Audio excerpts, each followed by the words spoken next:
Welcome to Dyeing with Corgi Hill again. This is August 3rd.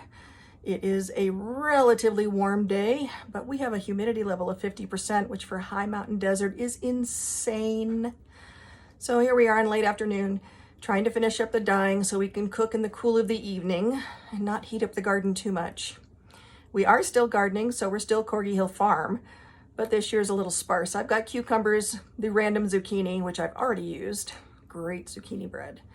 And we've had some strawberries, surprisingly some blueberries, one raspberry. We need to work on that. And I have some peppers in a pot, and I suspect I may have to give them to a friend of mine to put in her greenhouse because I don't think that's going to happen this year. But on to the dyeing and lots of color fun. Okay, today what we're going to be working on is Biffle Swirl Bombyx Silk or Mulberry Silk.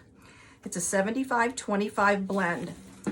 Now, all of the colors I'm working on today are particularly fun for me because I had a rough week and I just wasn't into making colors for a week, which is odd for me. But instead of just sucking it up and grumbling about it, I reached out to friends and I said, hit me up, I'm having trouble. And boy, howdy. 90 responses later, lots of private messages, and I have the most amazing visual vacation around the world with pictures and so much love. And I have picked some of those and we've been working on them. And these are the last four for today's dye session. So the first one I'm going to do is called Rachel's River. And I think Rachel was on vacation camping and this picture was just absolutely stunning. I hope I can do it justice. So we're going to start out with a pale blue called Alpine.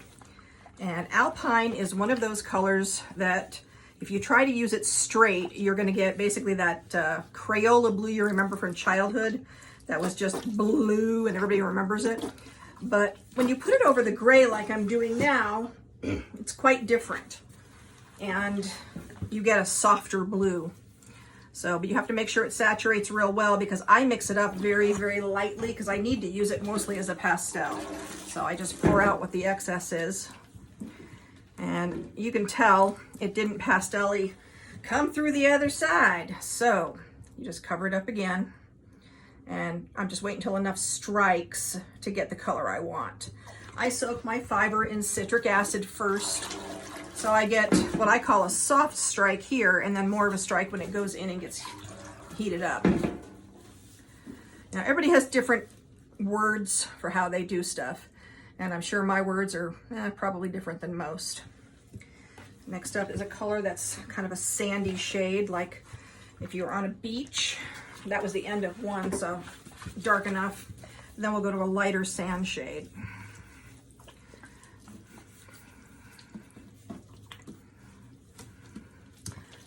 Here we go with that sand color. Again, I'm looking for saturation. Now that has worked out to be a little darker than I want. So I'm gonna squeeze out some of that dye, make it a little lighter. Check the other side and we're good. So we're gonna go to the next color. And the next color is a blue color that I'm gonna mix with a little bit of gray. Wrong blue, oops. I just recently reorganized my dye shelves and I'm trying to remember where all the colors are because I don't have labels on anything and I got to just remember where everything is. I at one point had labeled them, but I used one of those demo labels and my dye room is actually kind of light and so every single one of them faded away to nothing in about 3 months. And I've just never gone back in and done it again. The height of laziness, or actually the height of, God, I have a lot of other things to do. So I just layered Twilight over the blue to gray it up a little bit. Again, a little bit too much excess dye there, so we're going to move that over. And then as we come back to this end, our next color is going to be Pine with Lichen. So that's just kind of a sprucey green that I mix up. And my pine is a blend of a couple of different colors. One's a jacquard color, and one is a Dharma color. I'm actually going to be playing around with dyes later in this fall. Dharma has a new set of dyes that are similar to the old Lana sets. I call it Dharma set. And I love the Lana set dyes because they hold better, but the price on them is kind of one of those holy crap mother. But we are going to try them and see what I come up with newer colors. Okay, and now we're going back to a lighter blue again. Like I said, that river color from Rachel was just gorgeous, and blues and greens, and it just made me want to go camping again. Like that's ever going to happen? Nope. But at least I get to travel along with everybody else. And let me tell you, traveling with everybody in this thread that happened, it really made my, well, days, because it went on for a while. And it was just so lovely to see where everybody lives and what they're doing, and pictures of chickens, and a couple of people were canning, and it was just completely and utterly awesome. And then I'm going to finish this up with delphinium. Pardon me, frog in my throat. And alpine. Now, because those are both really light colors, I need to spray on a fair amount. Okay, we'll see where I'm at with that. No, I want some more alpine on that.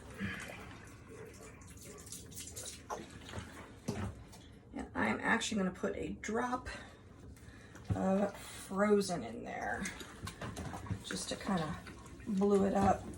And a lot of times, this is watercolor, okay? You add color, you add color, you add color, and then you get where you want. And you want to add little bits. You don't want to add tons of color. You just want to layer it on until you get where you're going. Okay, and we're going to make our cannoli. You guys have probably seen me do this before.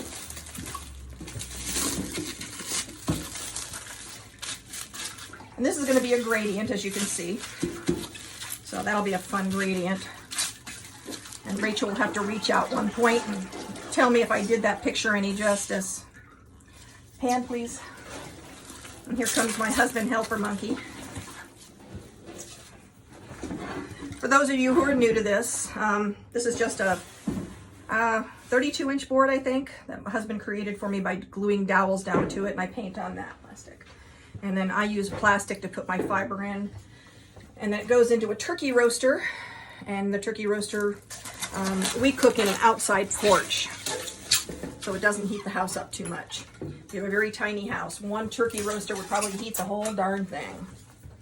My dye room that we're in right now is about 6 feet by 9 feet, but we make it work, because that's what you do in a tiny house.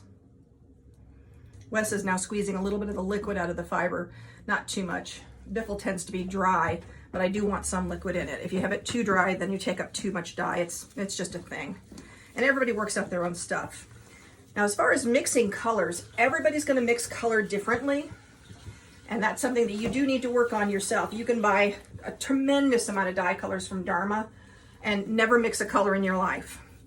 Or you can start tweaking it, or you can layer it like I do and do a watercolor effect. All of that is incredibly personal. Deb Menz, I don't remember the name of the book, but I remember the author. She probably has the definitive book on color. And I started by reading that. And then there was another book by the Twisted Sisters that I read. And there's a website, I want to say Birches or something. I read a lot of color theory over there. And then I just started playing around. And I've been playing around for 13 years now, and I think it's going pretty well. I'm happy with it. Okay, this color comes from Lara. And Lara gave me a picture of a blue-eared starling, stunning bird. And we're gonna see what we can do with it. So I'm starting out with a little bit of sage green, but then over that sage, I'm gonna layer aqua. And I'm looking for a kind of a greeny aqua celadon-y look, but not celadon, never celadon. That is my Bet Noir color. I can get it about one time out of 1,000, but we do keep trying. Okay, next color is I'm gonna mix a deep blue with a cadet blue. So I want a little bit of that deep blue in there. And then I'm gonna take a different blue on top of that called Peacock. And it's kind of a cadet-y blue. Not really a peacock, not really a crayon blue. It's, I don't know, cadet blue is what I'm calling it. So we're gonna layer that down. And after that, we're gonna go for teal. This bird was kind of all kinds of blues and greens, and it was just very, very shiny. And I'm not going to get the fibers shiny. That's just not something that's going to happen. But I will try to get at least the color theory down. Now this is a multicolor. So this can be dyed many different ways. I'm doing long color runs, so you could actually split it up and do a gradient if you want to do that kind of work. Or what you can do is you can do what I call a fractal spin, and that's my favorite way to spin stuff. So I cut it in half, just one half and the other half, not down the middle, just half. And then what I do is I take that one half and just spin it.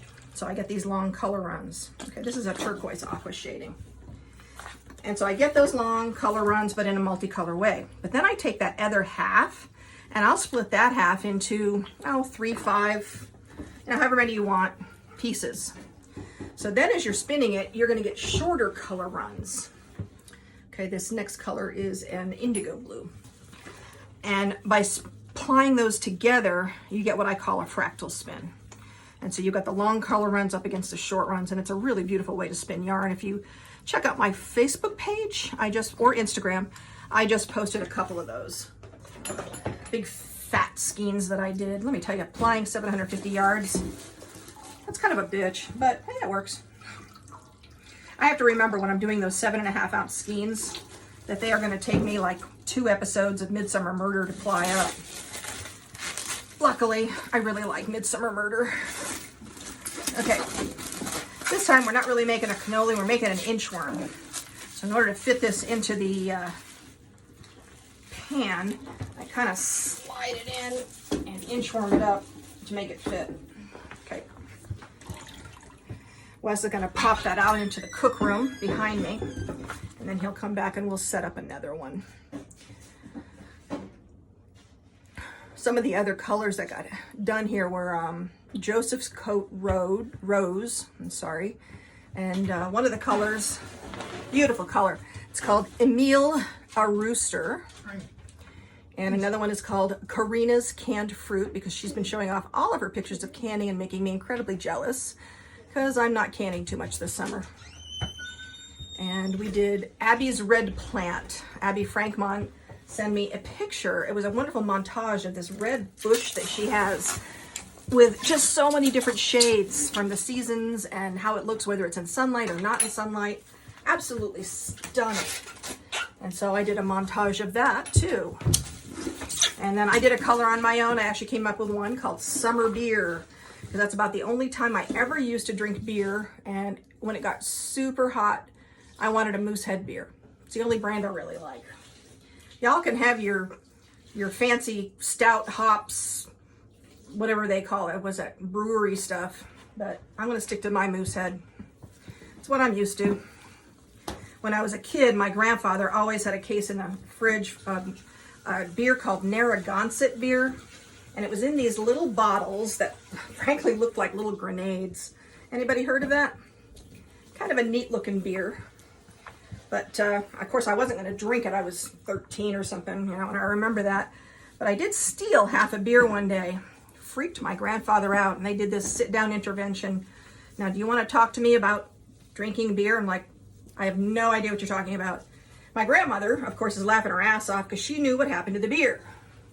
So Beeb is freaking out because he thinks I'm drinking beer. My Mimi is laughing because she knew that I had used it for shampoo.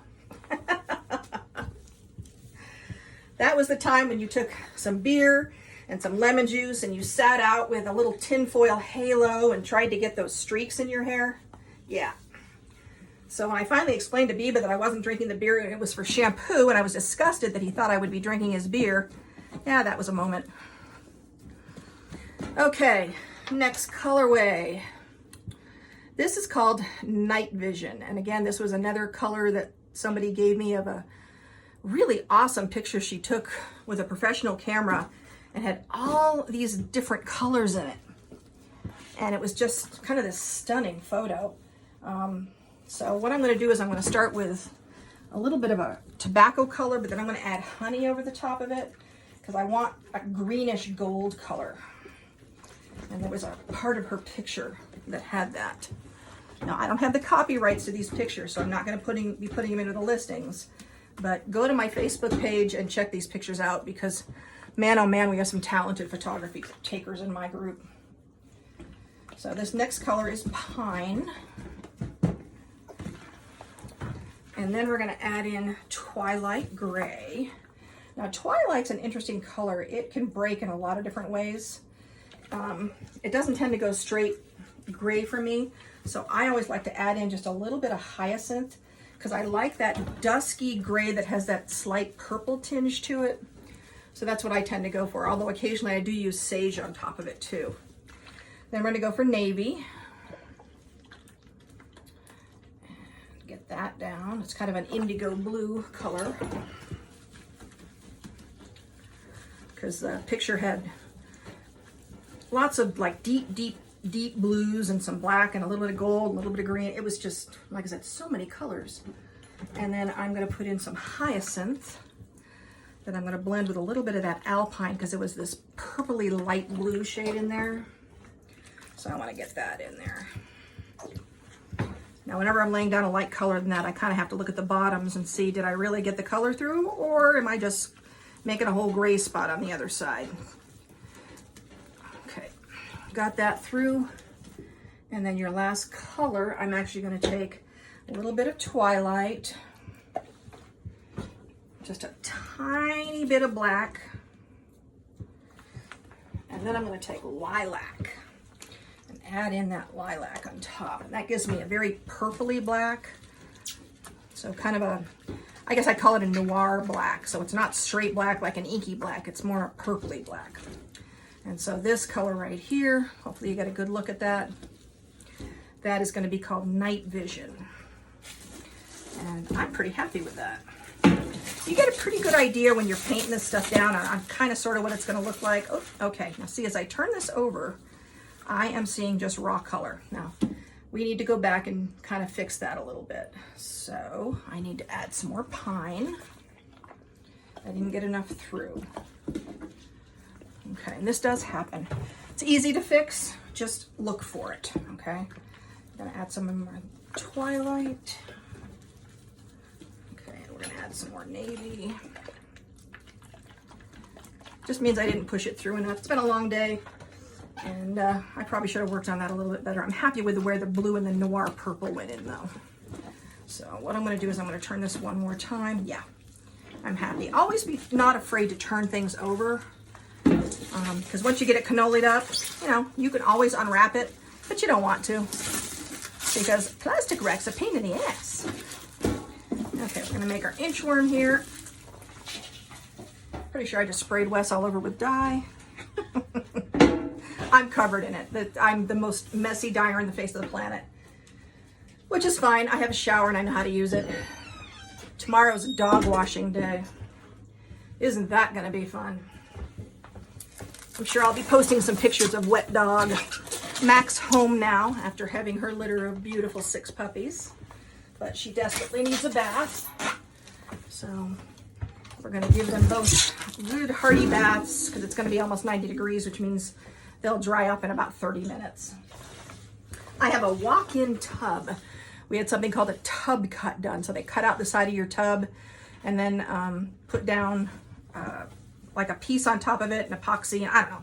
Anyway, it's just a walk-in tub now. So instead of replacing my tub with a shower unit, which would have been very expensive, I got this tub cut done for about $400. And that was a hell of a lot cheaper. And since I have some mobility issues, getting in and out of the tub is hella easy now. And dog washing, oh my God, so easy. Whenever they get muddy paws, I just tell them, go to the tub, and they just literally walk in. I love my girls. I mean, they definitely have the ears down. Holy crap, Mom, I can't believe you're doing this to me. But they at least get in the tub without a whole lot of hassle. And then they step out. I put a towel over the top. Tell them to shake, and they shake, and then they go rub all over everything in the house. But good dogs and great training. Okay, this is the last one we're going to do today. And see, I did it wrong.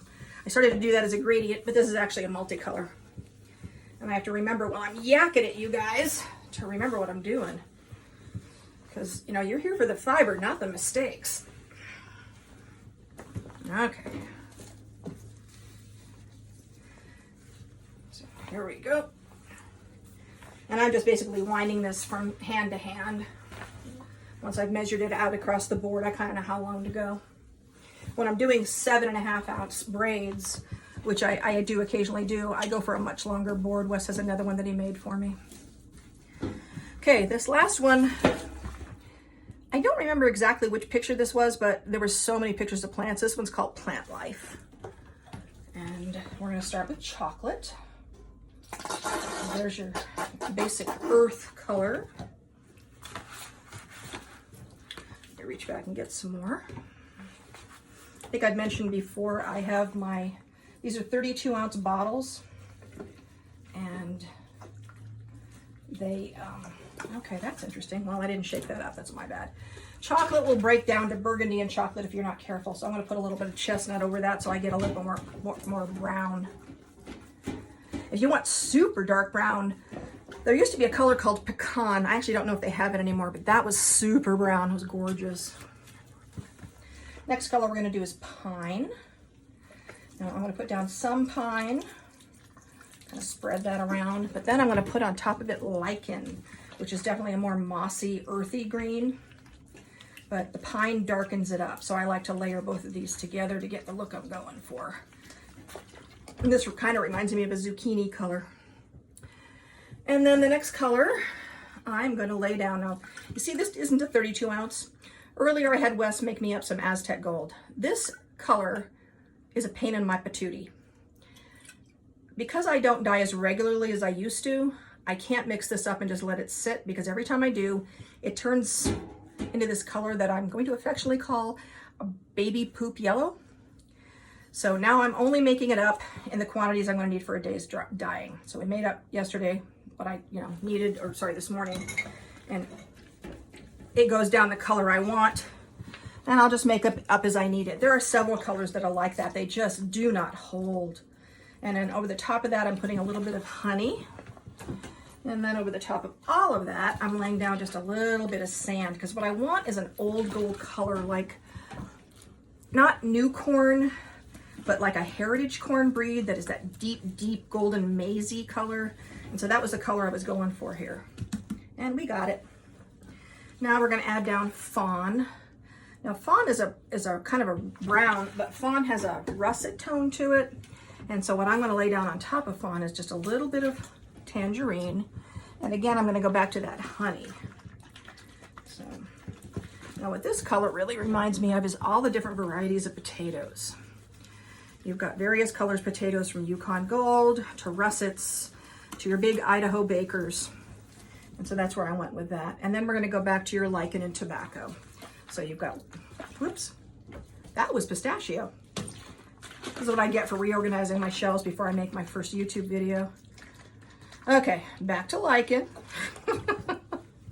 And then we're going to go for the tobacco, which is all the way over there. Shake. You really do need to shake most of your colorways because they do tend to settle. If you're in the dye room every day, it wouldn't be the same, but because they do settle out, I tend to shake them. Now, what I'm going to do here, I laid down quite a bit of color, so I'm going to pull some of that out and let it kind of go into my pan there. Okay. Now, I didn't want to get that yellow muddied up, so I picked it up. By picking that yellow up when I was getting some of the color down, I made sure that I didn't get any of the greens and stuff into that. So now we've got our fawn, lichen, deep green. Okay, perfect. So here you go. Okay, I am just starting to put these videos up on YouTube, so I'm sure I will make a lot of mistakes, but my plan is to have various links underneath. Now, if everything works out right, I should have links for Dharma, and I'm going to have links for my store because I sell all of my fibers undyed now. And I might have a Ko-fi link there. So if you really like the content, flip me a Starbucks price because I actually like Starbucks. My favorite treat is a dirty chai. I'm a bad girl. So look for the links, ask me questions, I will answer them, and I will hopefully get this up for the weekend, and I will see you the next time. Have a great summer.